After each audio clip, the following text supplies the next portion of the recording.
Ushbu yig'ilishni tarixiy yig'ilish deb hisoblasak bo'ladi, chunki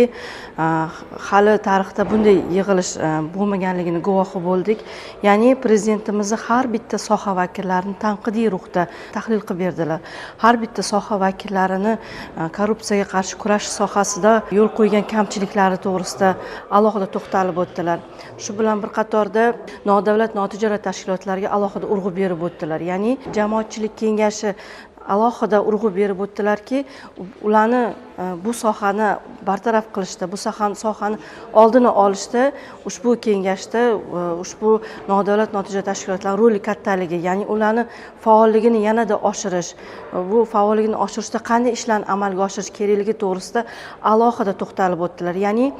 har bitta tanqidiy aytib o'tilgan muammoni orqasida yechimini ham o'zlari ko'rsatib o'tdilar va har bitta mana shu o'zini nafaqat davlat xizmatchisi,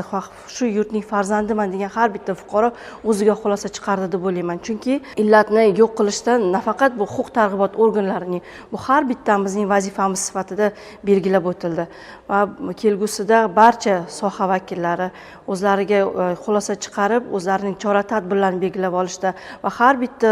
sohaga muddat belgilandiki, o'zlarini kelgusida shu soha bo'yicha korrupsiyaga qarshi kurashishda qanday ishlarni amalga oshirish kerakligi to'g'risida Milliy kengashga hisobotlarini berib borishlari, ta'lim deymizmi, sog'liqni saqlash sohasini deymizmi, ayniqsa hozirgi kunda sog'liqni saqlash tizimida korrupsiyaga qarshi kurash juda ham qiyin bo'layotganligi va ushbu 2025-yilning so'nggi yiligacha ushbu vazirimizni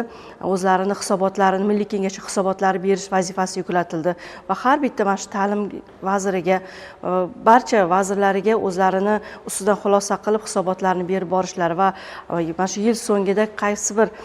soha vakillari o'z ishini mana shu korrupsiya sohasida amalga oshira olmagan taqdirda lavozimdan o'zlari voz kechishlari to'g'risida ham aytib o'tildi va ushbu yig'ilishda Korrupsiyaga qarshi kurash agentligiga alohida urg'u berib o'tildiki, ushbu agentlik o'z oldiga qo'ygan vazifalarni o'sha hurmatli prezidentimiz ishonchini